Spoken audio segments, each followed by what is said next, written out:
2ஆம் தேதி தமிழக அரசியல் வரலாற்றே ஒரு முக்கியமான நாள். என்ன அப்படின்னா, விஜய் வந்து கட்சி ஆரம்பிச்சிட்டதா சொல்லிட்டு ஒரு பேர் அறிவிச்சிருக்காரு. அதாவது தமிழக வெற்றி கழகம் அப்படின்னு சொல்லிட்டு ஒரு கட்சியை ஆரம்பித்து அறிவிப்பு வெளியிட்டாங்க, அறிக்கையும் வெளியிட்டிருக்காங்க. ஸோ அதை பற்றி அந்த வீடியோவில் முழுசாக பார்க்க போகிறோம்.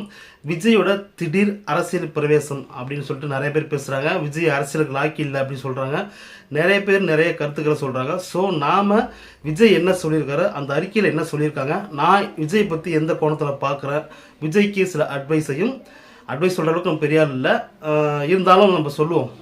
கேட்குறாங்க கேட்கல, ஆனால் நான் எனக்கு தனிப்பட்ட முறையில் எனக்கு என்ன தோணுதுன்றதை நான் வந்து சொல்ல விருப்பப்படுறேன். நான் என்ன நினைக்கிறேன் இந்த கட்சியை பற்றி, விஜயை பற்றி அப்படின்றதையும் என்னுடைய கருத்துக்களை இந்த வீடியோவில் பதிவு பண்ணுறேன். ஸோ ஸ்கிப் பண்ணாமல் முழுசாக பாருங்கள். என் இனிய தமிழ் மக்களே வணக்கம். நான் விஸ்வா, விகேடி விஸ்வா. இப்போ தான் நம்ம சேனலில் ஃபஸ்ட் டைம் பார்க்குறீங்க அப்படின்னா கண்டிப்பாக சப்ஸ்கிரைப் பண்ணிவிட்டு ஃபாலோ பண்ணுங்கள்.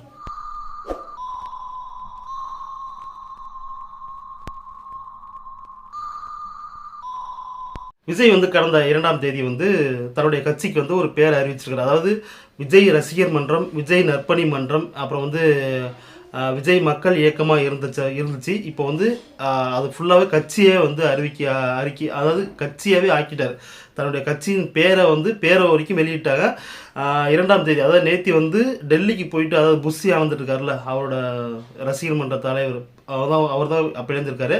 அவர் வந்து டெல்லிக்கு அவர் டீமே வந்து டெல்லிக்கு போயிட்டு தேர்தல் கமிஷன் இருக்குல்ல, அதில் வந்து தன்னுடைய கட்சியின் பேரை பதிவு பண்ணுறதுக்காக போயிருக்காங்க. ஆல்ரெடி பதிவு பண்ணியிருப்பாங்க அப்படின்னு நினைக்கிறேன். அதோட டீட்டெயில் இன்னும் வரல, வந்ததுன்னா பின்னாடி தெரிவிப்போம். நம்ம விஜய் வந்து ஒரு அறிக்கையை வெளியிட்டிருக்காரு. அவரோட லெட்டர் பேடில் வந்து அவரோட கட்சி பேரை போட்டு, அவரோட ஃபோட்டோ போட்டு ஒரு அறிக்கையை வந்து வெளியிட்டிருக்காங்க. அது என்ன அப்படின்னா, அந்த விஜய் ஃபோட்டோ போட்டிருக்கு, அது கீழே என்ன போட்டிருக்கு அப்படின்னா, பிறப்புக்கும் எல்லா உயிருக்கும் அப்படின்னு போட்டு தான் அது ஆரம்பிக்குது. அவர் அறிக்கையை வந்து வெளியிட்டிருக்காரு. விஜய் வந்து தமிழக வெற்றி கழகம் அப்படின்னு சொல்லிட்டு ஆரம்பிச்சிருக்காரு. டிவிகே அப்படின்னு வரும். இதேமாரி டிவிக்கு ஒரு கட்சி நீங்கள் கேள்விப்பட்டிருப்பீங்க, தமிழக வாழ்வுரிமை கட்சி அப்படின்னு சொல்லிட்டு அண்ணன் வேல்முருகன் வந்து ஒரு கட்சி ஆரம்பிச்சிருக்காரு. இதுக்குமே வந்து குளறுபடி வரும்னு சொல்லிட்டு நிறைய ரசிகர்கள், நிறைய பேர் அவங்க வாய்க்கு வந்ததெல்லாம் பேசிகிட்டு இருக்காங்க. அது எப்படி வேணாலும் இருக்கட்டும், ஆனால் எல்லாத்தையும் யோசிக்காமல் விஜய் ஆரம்பிச்சிருக்க மாட்டார். இந்த அறிக்கையிலே வந்து நிறைய அவரை வெளியிட்டிருக்கிற அறிக்கையிலே வந்து நிறைய விஷயம் உண்மைகளை வந்து பேசியிருக்காரு. அவர் மனசுக்கு தோன்றது தான் வந்து அறிக்கையை வெளியிட்டிருக்காரு. அது என்ன அப்படின்றது பார்ப்போம். இது வந்து பிறப்புக்கும் எல்லா உயிருக்கும் அப்படின்னு சொல்லிட்டு ஆரம்பிக்குது. டேட் பார்த்தீங்கன்னா 2/2/2024 தான் வந்து இந்த லெட்டர் பேடை வெளில வந்திருக்கு, அவர் அறிக்கையை வெளில வந்திருக்கு. அன்பான தமிழ்நாட்டு மக்கள் அனைவருக்கும் என் பணிவான வணக்கங்கள். விஜய் மக்கள் இயக்கம் பல வருடங்களாக தன்னால் இயன்ற வரையில் பல்வேறு மக்கள் நலத்திட்டங்களையும் சமூக சேவைகளையும் நிவாரண உதவிகளையும் செய்து வருவது நீங்கள் அனைவரும் அறிந்ததே. அம்மா எல்லாருக்குமே தெரியும். இப்போ கூட சென்னையிலையும் சரி, திருநெல்வேலி தூத்துக்குடியில் வெள்ளம் வந்தப்பையும் சரி, விஜய் மக்கள் இயக்கத்தை சேர்ந்த நிறைய நண்பர்கள் வந்து நிறைய பேருக்கு உதவி செஞ்சாங்க. அதை நம்ம கண்கூடவே பார்த்தோம், சோஷியல் மீடியாவிலையும் பார்த்தோம். ஸோ அந்த வகையில் பார்த்தீங்கன்னா பிளட் டொனேஷன் பண்ணுறதுலேருந்து நிறைய விஜயோட பிறந்த நாளைக்கு நிறைய நல்ல விஷயங்கள் செய்கிறதாகட்டும், எல்லா விஷயத்துலையும் நானும் நிறைய பார்த்துருக்கேன். ஸோ எங்கள் ஊரில் சிதம்பரத்துலேயும் நிறைய அவங்களோட ரசிகர் மன்றம், அதாவது மக்கள் இயக்கத்தை சேர்ந்தவங்க, விஜய் மக்கள் இயக்கத்தை சேர்ந்தவங்க வந்து நிறைய விஷயங்கள் ஹெல்ப் பண்ணியிருக்காங்க. அதை நான் கண்கூடவே பார்த்துருக்கேன். என்னோட நண்பர்கள் நிறைய பேர் இருக்காங்க. அதுமாரி பார்த்தீங்கன்னா அடுத்து என்ன சொல்கிறாருன்னா, நீங்கள் அனைவரும் அறிந்ததே, இருப்பினும் முழுமையான சமூக பொருளாதார அரசியல் சீர்திருத்தங்களை கொண்டு வர ஒரு தன்னார்வ அமைப்பினால் மட்டும் இயலாத காரியம். உண்மைதான் இது. இதற்கு அரசியல் அதிகாரம் தேவைப்படுகிறது. கண்டிப்பாக இதுக்கு அரசியல் அதிகாரம் ஒன்று இருந்தால் தான் மக்களுக்கு தேவையானதை கொண்டு போய் சேர்க்க முடியும். ஏன்னா அவர் செய்கிறதே வந்து நிறைய தடங்களோட தான் செஞ்சுட்டு இருக்காரு. ஒவ்வொரு தடவையுமே அவர் வந்து நிறைய ஸ்ட்ரகிளை வந்து கையை பண்ணிட்டு இருக்காரு, எதிர்கொண்டுட்டு இருக்காரு. ஸோ அதனால தான் இப்படி போட்டிருக்காருன்னு நினைக்கிறேன். தற்போதைய அரசியல் சூழல் பற்றி நீங்கள் அனைவரும் அறிந்ததே, நிர்வாக சீர்கேடுகள் மற்றும் ஊழல் மலிந்த அரசியல் கலாச்சாரம் ஒரு புறம் என்றால், நம் மக்களை சாதி மத பேதங்கள் வாயிலாக பிளவுபடுத்த துடிக்கும் பிளவுவாத அரசியல் கலாச்சாரம் மறுபுறம். கரெக்டாக சொல்லிருக்காப்புல. ஒரு பக்கம் ஊழல், ஒரு பக்கம் சாதி மதத்தை வச்சு ஹிந்து அப்படின்னு சொல்லி அந்த மத ரீதியாக ஒரு பக்கமாக ஒரு பிரச்சனையும் போயிட்டுருக்கு. எல்லாமே கண்கூட நாமெல்லாம் பார்த்துருப்போம். அதுதான் இங்கே வந்து விஜய் சொல்கிறாரு. என்று இருபுறமும் நம் ஒற்றுமைக்கும் முன்னேற்றத்திற்குமான முட்டுக்கட்டைகள் நிறைந்துள்ளன. ஒரு தன்னலமற்ற வெளிப்படையான சாதி மத பேதமற்ற தொலைநோக்கு சிந்தனை உடைய லஞ்ச ஊழலற்ற திறமையான நிர்வாகத்திற்கு வழிவகுக்கக்கூடிய அடிப்படை அரசியல் மாற்றத்திற்காக குறிப்பாக தமிழ்நாட்டில் உள்ள ஒவ்வொருவருக்கும் தமிழ்நாட்டில் உள்ள ஒவ்வொருவரும் ஏங்கிக் கொண்டிருக்கிறார்கள் என்பது நிதர்சனமான உண்மை. கண்டிப்பாக இதை வந்து நான் அக்செப்ட் பண்ணிக்கிறேன். மிக முக்கியமாக அத்தகைய அரசியல் நம் இந்திய அரசியலமைப்பு சட்டத்திற்கு உட்பட்டு தமிழ்நாட்டின் மாநில உரிமைகள் சார்ந்து இந்த மண்ணுக்கேற்ற பிறப்புக்கும் எல்லா உயிர்க்கும் அப்படின்னு சொல்லிட்டு, அதாவது பிறப்பால் அனைவரும் சமம் அப்படின்னு போட்டுக்கிற என்கிற சமத்துவ கொள்கை பற்று உடையதாகவும் இருக்க வேண்டும். அத்தகைய அடிப்படை அரசியல் மாற்றத்தை மக்களின் ஏகோபித்த அபிமானமும் அன்பும் பெற்ற முதன்மையான ஒரு மக்கள் சக்தியால் தான் சாத்தியப்படுத்த முடியும் அப்படின்றதையும் வந்து இங்கே சொல்லியிருக்காரு. அடுத்து பார்த்தீங்கன்னா, இந்நிலையில் என்னுடைய தாய் தந்தைக்கு அடுத்து எனக்கு புகழ், பெயர் மற்றும் எல்லாமும் கொடுத்த தமிழ்நாட்டு மக்களுக்கும் தமிழ் சமுதாயத்திற்கும் என்னால் முடிந்த வரையில் இன்னும் முழுமையாக உதவ வேண்டும் என்பது எனது நீண்ட கால எண்ணம் மற்றும் விருப்பமாகும். எண்ணி துணிக கருமம் என்பது வள்ளுவன் வாக்கு. அதன்படியே தமிழக வெற்றி கழகம் என்கிற பெயரில் எமது தலைமையிலான அரசியல் கட்சி துவங்கப்பட்டு இந்திய தலைமை தேர்தல் ஆணையத்தில் பதிவு செய்ய எமது கட்சியின் சார்பில் இன்று விண்ணப்பம் செய்யப்பட்டுள்ளது. முன்னதாக 25/1/2024 அன்று சென்னையில் நடைபெற்ற மாநில பொதுக்குழு மற்றும் செயற்குழு கூட்டத்தில் கட்சியின் தலைவர் மற்றும் தலைமைச் செயலக நிர்வாகிகள் தேர்ந்தெடுக்கப்பட்டு கட்சியின் அரசியலமைப்பு சட்டம் மற்றும் சட்ட விதிகள் முறைப்படி ஒப்புதல் வழங்கப்பட்டு அனைத்து பொதுக்குழு உறுப்பினர்களால் ஏற்றுக்கொள்ளப்பட்டது அப்படின்னு போட்டிருக்காங்க. அடுத்து வந்து வரும் இது கரெக்டாக மெயின் பண்ணி சொல்கிறாரு. ஒரு விஷயத்த நல்லா கேட்டுக்குங்க. 2026 சட்டமன்ற தேர்தலில் போட்டியிட்டு வெற்றி பெற்று மக்கள் விரும்பும் அடிப்படை அரசியல் மாற்றத்திற்கு வழிவகுப்பதுதான் நமது இலக்கு. தேர்தல் ஆணையத்தின் அங்கீகாரம் கிடைக்க பெற்ற பின் வரும் நாடாளுமன்ற தேர்தல் முடிந்தவுடன் தமிழ்நாடு சார்ந்த கொள்கைகளின் வெற்றிக்கும் தமிழ்நாட்டு மக்களின் உயர்வுக்குமான எமது கட்சியின் கொள்கைகள், கோட்பாடுகள், கொடி, சின்னம், செயல் திட்டங்கள் முன்வைத்து மக்கள் சந்திப்பு நிகழ்வுகளுடன் தமிழ்நாட்டு மக்களுக்கான நம் அரசியல் பயணம் துவங்கும். அதாவது 2026 தான் இவங்களோட மெயின் இலக்காக வச்சுருக்காங்க. இப்போ வரப்போகிற பாராளுமன்ற தேர்தலுக்கு பார்த்தீங்கன்னா அதை வந்து இதை வந்து மெயினாக அவங்க வைக்கல. அதாவது 2026 தான் அவங்களுக்கு குறிக்கோள். 2026 நம்ம முன்னெடுக்கணும். அதாவது சிஎம் ஆகுன்றதில்ல, எலெக்ஷன் நின்று ஜெயிக்கணுன்றது அவங்க குறிக்கோளாக வச்சுருக்காங்க அப்படின்ற மாதிரி விஜய் சொல்லியிருக்காரு. ஸோ 2024 தேர்தல், இந்த பாராளுமன்ற தேர்தல் முடிஞ்சதுக்கப்புறம் தான் கட்சி கொடி அந்த சின்ன என்ன அப்படின்றதெல்லாம் அறிவிப்பார் அப்படின்ற மாதிரி சொல்லியிருக்காங்க. இடைப்பட்ட காலத்தில் எமது கட்சியின் தொண்டர்களை அரசியல் மையப்படுத்தி அமைப்பு ரீதியாக அவர்களை தயார் நிலைக்கு கொண்டு வரும் பணிகளும் கட்சியின் சட்ட விதிகளுக்குட்பட்டு ஜனநாயக முறையில் பொறுப்பாளர்களை தேர்ந்தெடுத்து உள்கட்டமைப்பை வலுப்படுத்தும் பணிகளும் தீவிரமாக செயல்படுத்தப்படும். தேர்தல் ஆணையத்தின் அங்கீகாரம் மற்றும் கட்சி விரிவாக்க பணிகளுக்கு தேவையான கால அவகாசத்தை கணக்கில் கொண்டே தற்போது எமது கட்சி பதிவிற்காக விண்ணப்பம் செய்யப்பட்டுள்ளது. ஸோ கன்ஃபார்மாக விண்ணப்பம் பண்ணிட்டாங்க. அதாவது கட்சியின் பேரை வந்து அறிவித்து விண்ணப்பம் பண்ணியிருக்காங்க தேர்தல் கமிஷன்கிட்ட. ஸோ அவங்க ரிசல்ட்னு வரல போல்.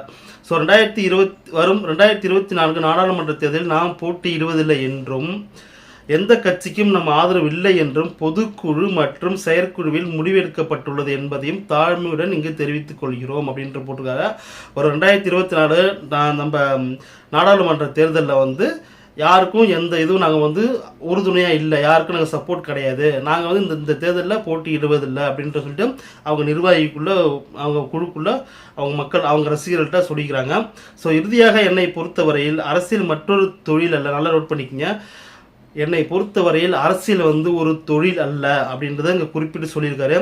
அது ஒரு புனிதமான மக்கள் பணி. அரசியலின் உயரம் மட்டுமல்ல, அதன் நீள அகலத்தையும் அறிந்து தெரிந்து கொள்ள என் முன்னோர் பலரிடமிருந்து பாடங்களை படித்து நீண்ட காலமாக என்னை அதற்கு தயார்படுத்தி மனதளவில் பக்குவப்படுத்தி கொண்டு வருகிறேன்.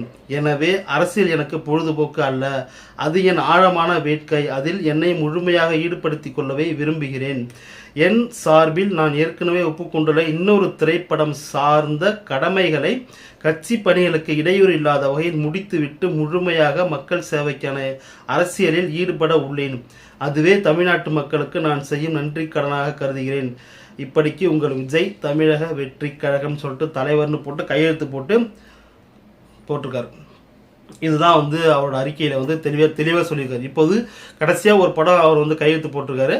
அந்த படத்தை முடிச்சுட்டு இந்த 2026 எலெக்ஷனில் வந்து, ஏன்னா இது 24, 25 அடுத்த வருஷம் இன்னொரு படம் 68 நடிச்சிட்ருக்காரு இல்லையா, அது முடிச்சதுக்கப்புறம் அடுத்த படம் இன்னொரு படம் கையெழுத்து போட்டிருக்காரு போல். அந்த படத்தை முடிச்சுட்டு 2026 எலெக்ஷனுக்குள்ளே முழு தீவிரமாக இறங்குறதா பிளான் பண்ணியிருக்காரு. இன்னொரு விஷயம், அதுக்கப்புறம் 2026 அப்புறம் நடிப்பாரா, 2026க்கு அப்புறம் நடிப்பாரா இல்லையா, நடிக்க மாட்டானான்ற பற்றி எந்த தகவலும் சொல்லலாம். ஆனால் நிறைய பேர் சோஷியல் மீடியாவில் 2026 எலெக்ஷனில் குவிச்சதுக்கப்புறம் நடிக்க மாட்டார், அவ்வளோதான் முழுக்கு போட்டார் அப்படின்ற மாதிரி சொல்கிறாங்க. அது என்னவான இருக்கட்டும், எனக்கு வந்து சில விஷயங்கள் என் மனசில் தோணுச்சு. விஜய் கட்சி ஆரம்பித்து மக்களுக்கு நற்பணி செய்யணும் அப்படின்னு நினைக்கிறது தவறே கிடையாது. மிக ஒரு அற்புதமான டைம் இது. ஏன்னா பெரிய ஏடிஎம்கேவும் சரி டிஎம்கேவும் சரி ரொம்ப என்ன கேட்டால் ரொம்ப தாழ்ந்து போயிட்டாங்க. ரொம்ப இரு பெரும் தலைகள் நம்ம ஊரில் இருந்துச்சு, கருணாநிதி ஜெயலலிதா. 2 பேருமே இப்போ இல்லை. இப்போ சீமான் அண்ணா வளர்ந்துட்டு வந்துட்டு இருக்காரு, 3வது கட்சியாக மிகப்பெரிய கட்சியாக உருவெடுத்து வந்துட்டு இருக்காரு. இந்த டைமில் வந்து டிஎம்கே ஏடிஎம்கேவுக்கு அதர்ஸ் ஒரு எகைன்ஸ்டாக வந்து ஒரு கட்சி ஒன்று வேணும் அப்படின்னு ஒரு வெற்றிடம் இருக்குன்றத யாராலையும் மறுக்க முடியாது. ஸோ அந்த வெற்றிடத்தை நிரப்புறதுக்கு விஜய் நிரப்புவாரா அப்படின்றது எனக்கு ரொம்ப தெரியல. என் மனதை பொறுத்த வரைக்கும் அவர் இப்போ இறங்கினாரா, இப்போ 49 வயசு ஆகுது, இப்போ இறங்கினார் அப்படின்னா 2026 முடிஞ்சு 2031 தேர்தலில் அவர் ஜெயிக்கிறதுக்கான வாய்ப்புகள் நிறைய இருக்குது. எப்படி விஜயகாந்த் வந்து கட்சி ஆரம்பித்து அடுத்த 2016லேயே ஒரு எதிர்கட்சி தலைவராக வளர்ந்தாரோ, அடுத்த ஒரு 5 வருஷத்துல எதிர்கட்சி தலைவராக வளர்ந்தாரோ, அதுமாரி விஜய் வர்றதுக்கான வாய்ப்புகள் நிறைய இருக்குது. ஆனால் விஜய்க்கு நிறைய பொறுமைகள் தேவைப்படும். ஏன்னா மாற்றி எந்த பக்கம் போகணும் அடிப்பாங்க, ஆளுங்கட்சி சரி எதிர்கட்சி சரி, மாற்றி வந்து விஜயை வந்து அடித்து துவம்சம் பண்ணுறதுக்கு நிறைய வாய்ப்புகள் இருக்குது, வம்புக்கு இழுக்கிறதுக்கு நிறைய வாய்ப்புகள் இருக்குது. எல்லாத்துக்குமே வந்து பொறுமை வேணும். என்னைக்கும் எப்போ விஜயகாந்த்னு சொல்லிட்டு ஒரு பெரிய ஆளுமை, ஒரு நடிகராக இருந்து கட்சி ஆரம்பித்து மக்களுக்கு நல்லது செய்யணும் வந்த அந்த ஆளை எப்படி சின்ன பின்னமாக ஆக்குறாங்களோ, இதுக்கு சோஷியல் மீடியாவும் ஒரு காரணம், ஊடகங்களும் ஒரு காரணம். இது யாராலையும் மறுக்க முடியாது. எல்லா ஊடகங்களையும் சொல்ல, சில ஊடகங்கள் தான் சில செய்தியாளர்கள் பண்ண, சில செய்தி நிறுவனங்கள் பண்ண மிக மோசமான இதில் வந்து மாட்டிக்கிட்டு விஜயகாந்தால் முன்னுக்கு வரவே முடியல. அவர் எப்படியாப்பட்ட நல்லவர்னு அவர் இறந்ததுக்கு அப்புறம் தான் நிறைய பேருக்கு தெரிஞ்சுது. ஆனால் அவர் வாழும்போது யாருமே அவர் வந்து இப்போ மக்களுக்கு நல்லது செய்யணும் ஓப்பனாக பேசினார், ஓப்பனாக நடந்தார். எல்லாத்தையுமே வந்து அவரால் பொறுக்க முடியல, அதனால தான் வந்து ஓப்பனாக பேச ஆரம்பித்தார். ஆனால் அதையே வந்து போட்டு மீடியாவில் போட்டு அந்த ஆளை வந்து கடைசி சாவடிச்சிட்டாங்க.